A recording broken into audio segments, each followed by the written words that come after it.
Ready to break free from algorithms, vanity PR, and money-sucking ads? My name's Larissa Werstiak, and I've learned in 7 years of jewelry marketing that content is the crown jewel.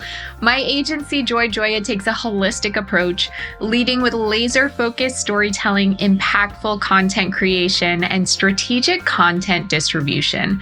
This method has worked for the solopreneur as well as the multi-million-dollar company, and now I'm sharing the same systems and tactics with you.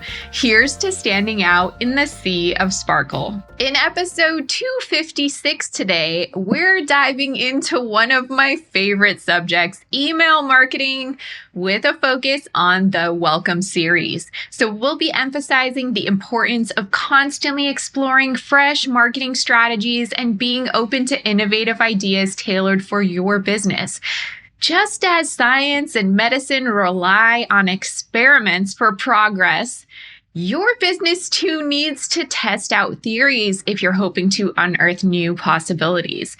So we'll be taking a closer look at the Welcome series by spotlighting Hilary Fink Jewelry, the recipient of the Joya Jewelry Marketing Grant, and together we'll brainstorm ideas for her revamped Welcome series, highlighting the potential benefits. Additionally, as a special treat, we'll touch on Pinterest with Hilary. That's, of course, a topic outside of email marketing, but it is something that Hilary and Joya are working on together. For those joining our podcast series for the first time this season, I'd recommend starting with episode 252. Doing so will introduce you to Hilary and allow you to follow this narrative from the beginning.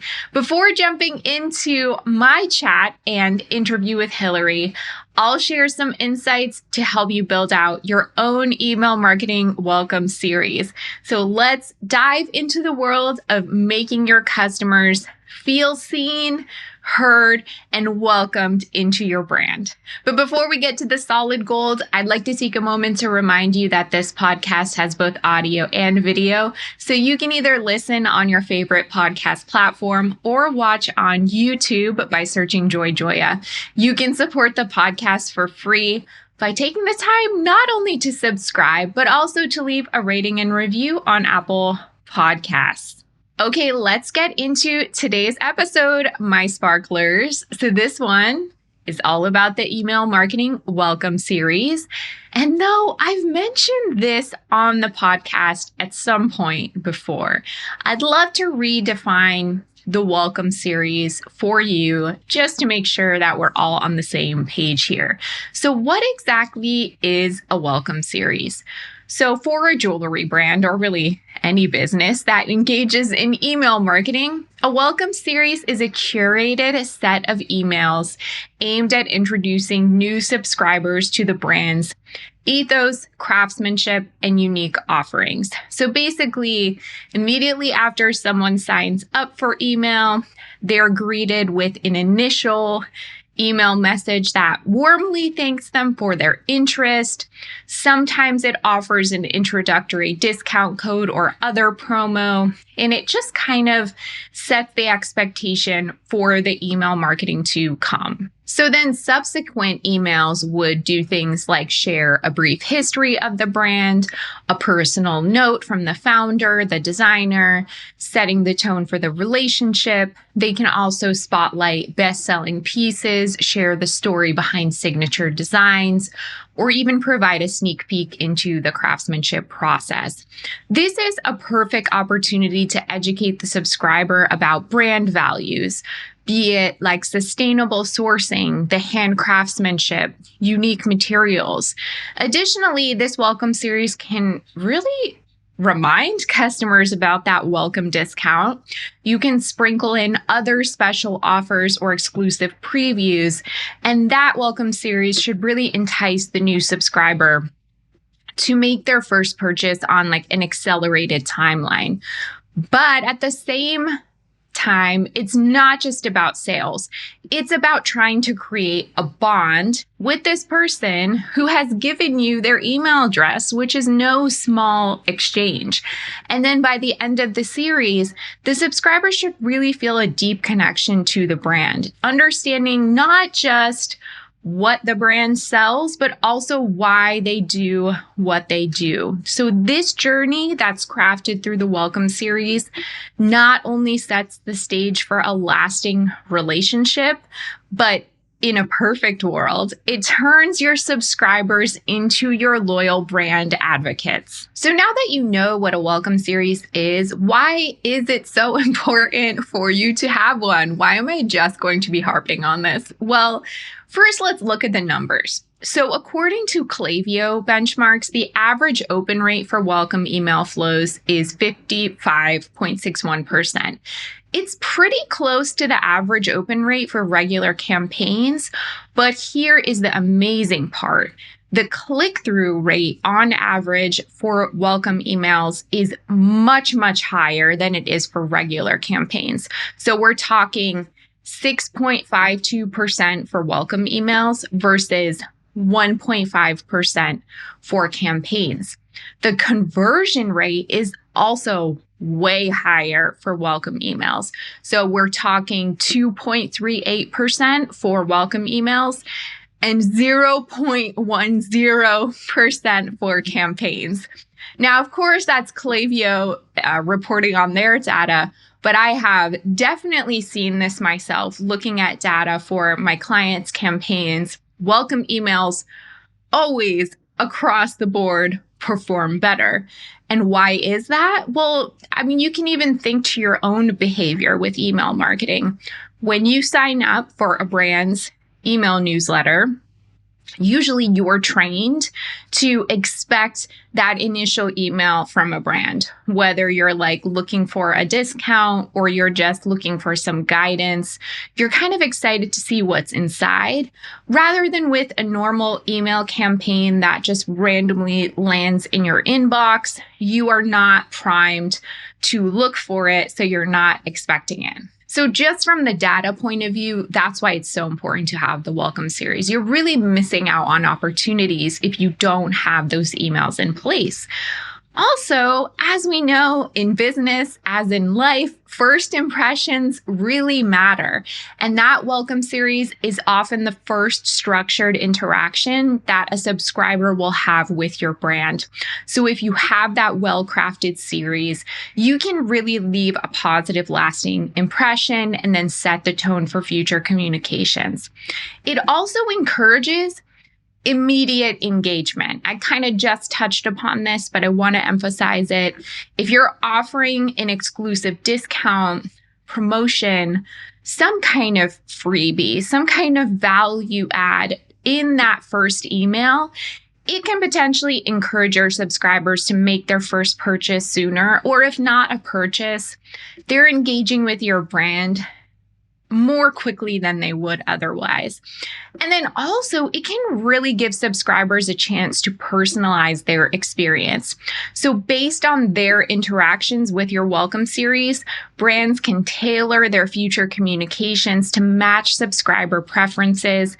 And then moving forward, that can also lead to higher engagement rates. So as you'll hear in the interview with Hilary in just a few minutes, we are currently in the process of helping Hilary with her email marketing Welcome series. So when we audited her email marketing originally, we found that the Hilary Fink brand only had one email in their Welcome series. It's not really a series then, but there was one email. And as you'll hear in the interview coming up, she admits that she had designed it a year ago, didn't give it much thought, just knew that she had to kind of put something up there. That's very common, no judgment. But now we can look at that and improve upon it. So we started a new plan for her series and how we can take all different parts of her brand story that hadn't really been brought to the forefront yet. And there really is a lot of work involved in strategizing a Welcome series, not just because it's a series of emails and email can take work, but if you are going to establish this as the first impression that you're making with your subscribers, you really want to get it as close to where you want it, because It's not really something you want to be changing every other week or just updating. You want to feel really good about it so that when you implement it, you can give it time to work and to see the results. So it's important to put thought into it. It's important to get it to a place that you feel proud of and that you think really represents your brand story.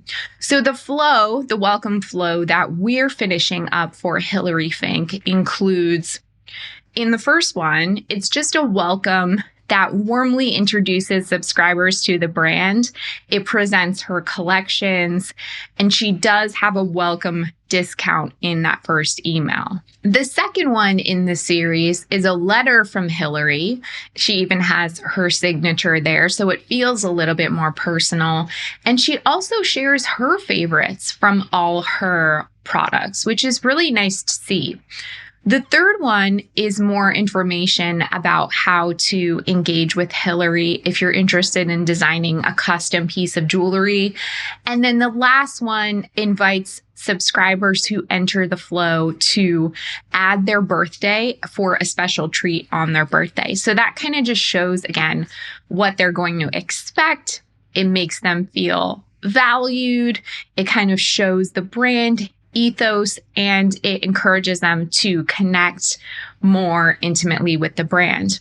And then with each one of these emails, the thing that we're also doing to make it a little bit more sophisticated and to take advantage of the tools in Klaviyo is that after that first welcome email, which shares the welcome discount, the flow kind of branches out based on customer behavior. So everyone goes through these 4 steps of the flow. But if someone doesn't make a purchase at any one of these steps and they don't yet use the welcome discount, they actually get a second version of the email that has a banner at the top that's a reminder of the welcome discount. But people who have used the welcome discount won't get that redundant messaging. So this is just something we added to help personalize the experience even further.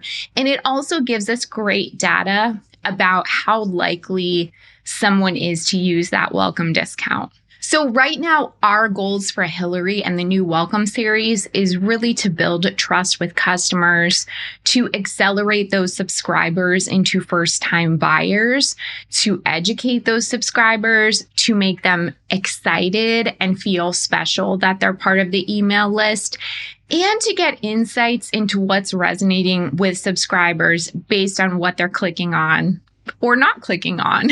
And we'll just keep monitoring that over time. So now let's get to what you want to know. What are my tips that you can use for your jewelry brand? So these are some insider tips you won't want to skip. Number 1, start with a bang. So that first email sets the tone for your relationship. It makes that first impression. You want to make it memorable and truly representative of your brand. A heartfelt thank you is great, but you can consider sweetening the deal with an exclusive offer or discount. So get them excited about being part of your brand's inner circle from the get-go. Number 2, tell a story. You know, jewelry is a personal buy and people really want to feel connected to the brand they're investing in. So use that welcome series to tell your brand's story. Who's that genius behind the designs? What's the history? Do you have a unique sourcing process? I want you to share all those things and make your subscribers fall in love with your brand. Number 3, show, don't just tell.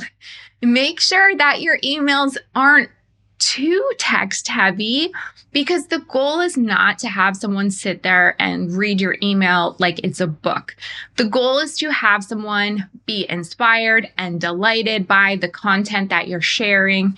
And since jewelry is so visual, we want to have pictures in there and we want to inspire someone to click through to your website. So make sure that you are visually communicating a story to get someone to click. Number 4, be a resource and not just a sales pitch. Yes, of course you want to drive sales. But what about also adding value by sharing things like jewelry care tips, style guides, or the meaning behind some of your iconic pieces? This shows you're not just in it for the money, even if you are, and it fosters a deeper connection with your customers. And number 5, you're going to want to track, analyze, and tweak. So after that welcome series is live, please do not just set and forget it. You want to monitor how your audience is interacting with it. Which emails have the best open rates? What are people clicking on? Use this info to your advantage and then refine your series to make it even more impactful in the future. I hope those tips were helpful. Without further delay, let's get into my interview with Hilary. Hi, Hilary. Thanks for coming on the podcast today. Hi, Larissa. So the first thing I want to chat about is the welcome series that we're putting back together for you. You had one welcome email that was like a welcome discount. And now we're kind of building it out to have more storytelling and just add more layers to that. So I'm curious, what has this process been like for you working through and like rethinking the welcome series? Well, it's been a relief, as are most of the things that you guys are doing for me. It's just been really great because I know that I've needed a better welcome series. I mean, I designed that one email like a year ago and I kind of forgot about it, and so I know that I've just needed a better introduction to my brand. I mean, that's what these emails are about. And so I'm really excited about them. I mean, we're going to be showcasing the different collections, things about me personally, things about custom, which is, so important to my brand. I'm just really excited about it. It's going to look great. Yeah. And the one thing that I liked about working through that was it brings up like other questions of things that should probably be revisited anyway. Like for the custom, for example, we've been talking about, well, how can we now improve that custom jewelry page on the website? If we're going to build out this email, we want to make sure there's a place to take them to that actually makes sense. Definitely. Yeah, you're so right. It just opens up a little can of worms of all the different places that need improvement and revisiting. Absolutely. Do you have thoughts or ideas about how you think it will impact the email strategy overall? I think it will help get more people to go to my site because there are going to be four emails, right? Yes. So I'm really hoping that drives the traffic to my website, which is the whole point. And then I just like the idea of them getting something that's more branded. Like these emails are going to have the same voice. Then, my monthly emails will have this same type of voice and the same type of look. And so I just think overall it's going to build this brand trust and more of like a brand identity and recognition. And I like that it's like kind of it's the key. It's the first look. It's the first introduction. Yeah, definitely. The first impression and how setting an expectation also, like what are people going to get when they interact with you and being subscribers. So definitely. Oh, and I had forgot to mention too, with that welcome discount in Klaviyo, we can kind of set up like conditions so that as people move through the series, if they still haven't used the discount, they'll continue to move through the series, but they'll get a reminder of the discount as well until they hopefully use the discount and make a purchase. So that's kind of something too that continues to remind people that that's available for them. 4 emails seems like a lot for me, but I trust you guys that it's the right thing to do. I mean, I'm not a marketing expert. And so I'm like, oh, I don't want to bother anyone. You know what I mean? I know that I need more touch points with customers. That's something I hear so much, that designers say they don't want to bother people. And I get that attitude. It makes sense. I don't want to bother people either. But the reality is that only like such a small portion of people are actually seeing everything that you're putting out. So it's less of a bother and more like hoping to catch someone at the right time. It's like it's not very likely that everyone's going to see all the things. So, you need to just be front and center with those subscribers. And sometimes it's like a reminder for someone like, oh, right, so and so's birthday is coming up soon. Right. She loves Hilary's jewelry. So that's kind of how it's like, especially for men. I do have a good amount of men as subscribers. And I find that that's really helpful. I've even heard from friends of mine that are on my list. They're like, oh, thank goodness you put that email in, because I totally forgot so and so's birthday or anniversary was coming up. And so it's really helpful. Yeah. I mean, even with me with shopping, and not even with jewelry, but like daily household things that I need to buy, I'm like sometimes happy that I get an email like, oh yeah, I meant to buy that and I didn't. So thank you. Yeah, totally. So in addition to like bringing up those questions about what to do with custom, a big part of this series has brought up questions about like how we should position you as the face of the brand and like how much of you to kind of reveal and get personal. And I'm curious, like, how does that make you feel? And like, what does it bring up for you? I don't mind telling, personal story about kind of, how I've gotten to where I am, how I got started, where I am now. I don't mind telling a story like that. I don't mind showing pictures of, my favorite jewelry or things like that. But I do get a little shy when it comes to, images of myself, like, how would I wear it? Well, I don't necessarily want everyone to see like my face with earrings and necklace and stuff like that. It's just, being self-conscious, I guess. So that I probably won't do too much of, but I don't mind having personal tidbits in it at all. I think people really, especially since I'm much more of a maker than like some big, huge brand, I think people really like that personal touch. Yeah, definitely. We had suggested some things too that maybe the listeners want to borrow of like, if you're shy about showing the jewelry on you, maybe you could even do like a mood board, like pick clothing brands or handbag, shoe brands that you think your customers would like. It doesn't even have to necessarily be like your favorites, but your customers would resonate and show like, okay, how would I put like an outfit together with this dress and like these shoes and what necklace and earrings would go with it. So that could also be like a way to do that as well. Yeah, that actually sounds like fun. So another thing that's been on the meeting agendas is Pinterest and how to really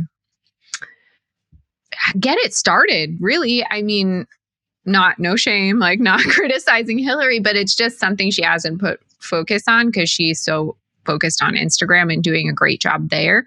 So we've talked about, well, how can we kick this off in a way that doesn't feel overwhelming and can at least maybe start to like fill out her Pinterest profile a little bit so we know where to go next. And I'm curious like how you've been feeling about that and like what are your thoughts about what we've been discussing with Pinterest? I just need to do it. I mean, I did add a bunch of images the other night and as we were discussing, I actually need to put them on boards. Now there's just so much that I don't understand about Pinterest. But now that we've talked about that, I'm like, oh, okay, this is actually way simpler than I thought it was. And so I know I can do it. It's just also a matter of like finding the time to do it. That's something that I'm just not sure about, but we're going to use later. So we're going to I'll be able to plan out pins for Pinterest or posts for Facebook or, things for Instagram. And I think that will help a lot. Yeah, I know that I need a better profile on there and that it'll help expand my reach. Yeah, I think it does take some extra work up front it's like a lesson in visual merchandising, basically like thinking through, well, how can I group my products even in the most basic way, like necklaces, earrings, grouping by color, grouping by like seasonal colors or trends, keeping that pretty simple and then fitting the products into those groupings or boards. And so that setup, yeah, that'll take like a few hours. But once you have the basic foundation down, like Hilary said, using a tool like later, for example, we're just going to start literally by repurposing her Instagram content and getting a flow of pins going to Pinterest to start to see, well, does this impact traffic? What seems to be doing well? What are people responding to? And once we get like a baseline of that, then we can be a little more strategic about it. But it's more about getting the content out there without giving her like too much extra homework. So it'll be an extra step of putting it on later. I had told Hilary also she's going to want to adjust her captions a little bit and make them less first person and more just like descriptive of the image, thinking about how would people search for this and then find it. So there'll be like a slight adjustment there and thinking through what board should this go on? Like, how do I want to merchandise it? But once that initial setup is done, it's kind of maybe just like 10 or 15 extra minutes to like keep up with that. That sounds great. And then you also shared that Shopify has a Pinterest app embed, I suppose is what it's called. Yeah. So that I can easily transfer individual products over to Pinterest with the caption there and all of that. So and a link. So that's great. Yeah. That's an easy way to just at least ensure at the bare minimum that your new products are getting up on Pinterest. I would say to people listening, that's not like the only Pinterest strategy you should have, but it's like a bare minimum thing you can be doing if you have Shopify. And then I guess, after we spoke, I'm wondering, do you have any thoughts about like merchandising for Pinterest or kind of how you want to approach it? I might do it similarly to how my website is set up. Mm-hmm. So, I could do it by collection, by type, by metal. What I don't have on my website is by stones or by color, which I probably need to add by gemstone category on my website. So I think something like that. And then I might just start doing some like grouped images of, layered necklaces and things like that, just to kind of add a little bit more interest in, what might look good together layered and things like that. Yeah, absolutely. Because as I had discussed with Hilary, like so many people come to Pinterest for styling advice, ideas what to buy themselves, ideas for gifts, how to wear things for seasons, like more inspirational content related to visual things in your life, like what you wear. And so, yeah, having the single products is good, but then having another level of like showing how to wear things, how this actually looks in a lifestyle, like those are things that I think will really resonate with people as well. Yeah, I will do my best. I'll make sure Hilary does it. I'll keep her on track. She has a whole to-do list now of things to work on. It's good. It's very good. Well, thanks for meeting today, Hilary. I appreciate it. You're welcome. My pleasure. Good to see you again. What did you think about the interview? Are you excited to follow Hilary on this journey? I highly encourage you to check out Hilary's website, hilaryfink.com, and follow her on Instagram at hilaryfinkjewelry. Link in the show notes as well. And also let me know in a podcast review or YouTube comment what you think. Let's get into the gold mine. Welcome to another edition of The Gold Mine, a segment where I get personal and share insights on entrepreneurship, mindset, success, growth, and all things business. The Gold Mine allows me to share topics and insights close to my heart. This week's Gold Mine is all about a trap that all of us fall into. I do it too, you do it, we all do it. Making assumptions. You've probably heard the old saying, I remember it from when I was a kid because I thought it was funny, to assume makes an ass out of you and me. Because, those things all spell assume, in case you didn't get it. It's cheesy, I know, but it's got a really good point, and honestly, it's something I remember all the time. Assuming stuff about people, especially your customers, is risky business. It can mess up not only your personal relationships, but it totally can impact how you engage with customers of your jewelry business.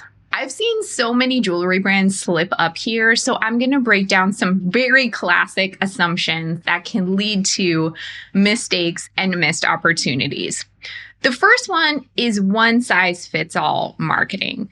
If you're thinking, maybe not even consciously, but just assuming that everyone wants the same kind of jewelry, the same experience out of interacting with your jewelry brand, that's a bad move. This can potentially alienate a whole bunch of your audience members. So try to segment your marketing for different tastes and preferences. Also, the price game. You may think that everyone is just hunting for a bargain. So then in that sense, you may feel pressure to discount or offer promotions. Sure, there will always be people out there who are bargain hunting. But then there are other people who appreciate quality and craftsmanship, and they're not necessarily looking for a deal.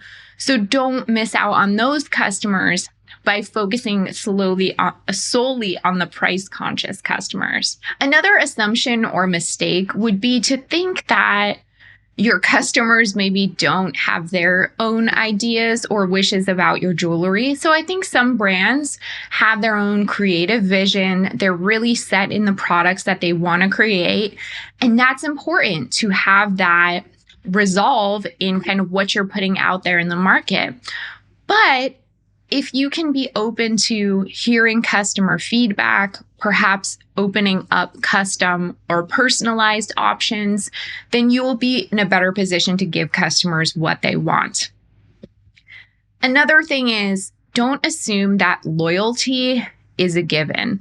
Thinking that a customer will always stick around is just a recipe for disaster. So don't take your existing customers for granted. Keep offering value and engaging with them to make sure that they do stay loyal, because there's so much competition in the marketplace and so many other places they could go. There's also the FAQ fallacy. So just because you've got an FAQ page doesn't mean you've covered everything. Give customers ways to easily reach out to you. Make that customer service touch point so obvious so that they can contact you for nitty-gritty stuff that isn't on your website. Because I promise you, there are questions that you are not addressing. Another assumption is that jewelry brands make is that some brands just think that their jewelry is for self-purchase. So they kind of market that way, and they never touch upon the aspect that jewelry can make for great gifts. So definitely include options for gift wrapping, gift receipts, or even a prompt at checkout asking if the purchase is a gift. Another thing is assuming everyone knows their jewelry size or that they know how to size themselves for jewelry.